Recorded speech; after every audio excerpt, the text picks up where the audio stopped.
French television. Mr. Lavrov. Donald Trump told his European friends to concentrate on Ukraine. Is Russia ready to let the Europeans play their role in Ukraine, especially after a peace agreement? It is not a matter of someone letting or not letting someone else play a role. The whole point is, do you yourself want to? And if you want to, then the second question is, can you play a role that will lead to a sustainable peace? I do not see them among those European figures who are showing activity on the Ukrainian issue. These are, first and foremost, Berlin, Paris. I even forgot Brussels, of course. Well, now Helsinki, the Baltic countries, and London, by the way, which is increasingly acting on behalf of the European Union. I don't even know, maybe they've submitted an application to be readmitted, but a sort of quartet has formed. Starmer, Macron, Merz. And then, of course, there are these figures, well, and of course, Ursula von der Leyen and the other Brussels leaders. I do not see their interest in the conflict ending. I remind you again of what I said some time ago in this hall. They are seeking approval for Zelensky's plan, as they call it, consisting of some 20 points, the essence of which boils down to one thing: an immediate truce and the accompaniment of this truce by the announcement of legal security guarantees for Ukraine.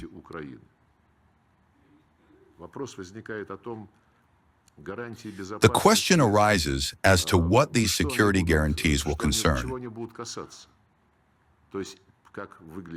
The way it looks now, and how it is in reality, these are guarantees for the preservation of the current Nazi regime on that part of the territory of Ukraine, which will be retained by this regime.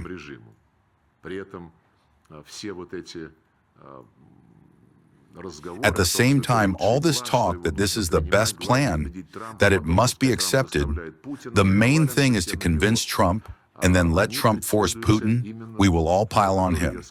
It pursues exactly the goal I mentioned, to preserve this regime. Moreover, the Kiev regime itself, and Zelensky literally reiterated this publicly just the other day, will never legally recognize that Crimea, Novorossiya, and Donbass are Russian. Absolutely not. But a truce along the current line of contact and there abroad will help us. They will build bases. Starmer and Macron stated that they will deploy their multinational forces in Ukraine. They will build a network of military hubs there, well, precisely military bases, and will continue to develop this territory, pumping it with even more weaponry in order to create threats to the Russian Federation. Trump's idea, which was discussed and supported by us in Anchorage, is categorically crossed out by this European group of elites. They do not want any final outcomes. And Zelensky says as much, like this: we will stop now. They will give us security guarantees. We will sign an $800 billion plan for the restoration of Ukraine with Trump, but we will not recognize anything. We will leave that for later. This is simply, well, an outright confession of their intentions. Their frank intention will be that they will continue to use military force to create threats to the Russian Federation. As for our desire or reluctance to cooperate with Europe,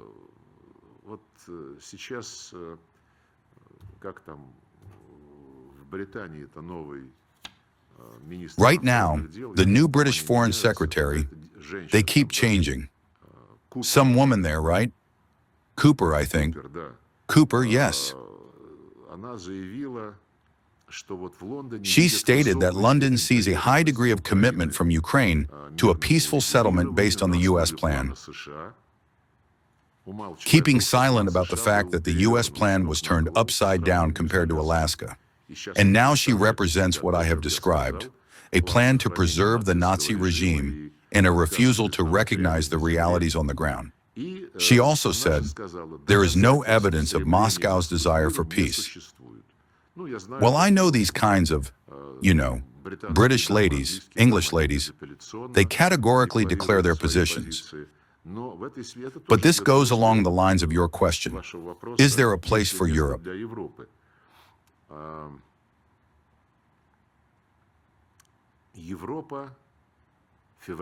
In February 2014, I am forced to take an excursion into history because, no matter how many times I talk about it, questions are still asked. In February 2014, after the coup d'etat, we told the Europeans that 2 days before the coup, they themselves had guaranteed an agreement between then-President Yanukovych and the opposition that there would be early elections, that there would be no forceful actions, they would make the opposition fulfill these agreements and vacate all the administrative buildings occupied by it. In Paris, Berlin, and Warsaw, shamefully averting their eyes, they told us, oh, sometimes democracy takes on unusual forms. That is all. We appealed to the Americans because before that agreement on the truce, the settlement agreement between then-President and the opposition was concluded in February 2014. Obama called Putin and asked him, Vladimir, please don't interfere with the signing of this agreement. Putin said, if President Yanukovych is ready to sign it, then how can I prevent the legitimate president of a sovereign state from making certain decisions? Later we called the Americans and said, you asked us, we supported it. Can't you stop your own protégés, whom you financed and who ultimately initiated all this with the coup? They avoided answering altogether. And when the group of putschists came to power, the first thing they did was to declare that they would abolish the status of the Russian language in Ukraine. This was the first official announcement. The second official announcement was that they had sent detachments of militants to storm Crimea and seize the building of the Crimean Supreme Council. When after this, the Crimeans rose up against this power and said, leave us alone, that we don't want to have anything to do with you. They held a referendum. Then Donbass did the same thing. The Kiev regime sent combat aviation and used artillery against its own people in violation of all norms of international humanitarian law. Remember how planes bombed the center of Lugansk and the administrative buildings of Lugansk. What did Europe say then? NATO's Secretary General at that time, I think Rasmussen, was there. He said, we called on the new authorities in Kiev to use force proportionately. But before the coup, when President Yanukovych refused to use force against those who occupied the central square, the so-called Maidan, NATO daily demanded that the Ukrainian authorities not use force against peaceful citizens. They were not allowed to. When those who had been paid for, as Victoria Nuland said, $5 billion were paid to create this group of putschists. When they came to power, they were urged to use force proportionately. And so, Europe blew, excuse the crude word, its chance for the first time in February 2014, when it failed to force the opposition to fulfill the terms of the agreement guaranteed by Europe. Europe had a second chance in February 2015, when the Minsk agreements were signed with the participation of France, Germany, Ukraine, and Russia. France and Germany always stated that these were agreements between Moscow and Kiev, and they, Berlin and Paris, were their guarantors. They went to the UN Security Council, approved these agreements, and then it turned out, as both former President Hollande and Merkel admitted a couple of years ago, that they admitted that no one intended to fulfill these agreements. It was necessary to buy time to further arm Ukraine. This is exactly what is now openly declared as an imperative for Ukraine. A ceasefire for 2 months or even more, and then we will see. The main thing is to preserve the regime.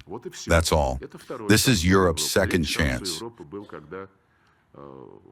Europe had a third chance when, after the start of the special military operation, or rather before the start of the special military operation, Europe had a chance to support the initiative of President Putin on the conclusion of an agreement on measures to ensure the security of the Russian Federation and the member states of the North Atlantic Treaty Organization. They turned away from us with disdain, refused even to discuss it. They said, "It was none of your business what happens in NATO, who is going to join NATO, and how we are going to admit them there." After that, the start of the special military operation was announced in response to the requests of the Donetsk-Luhansk People's Republic, which were recognized by us then as independent.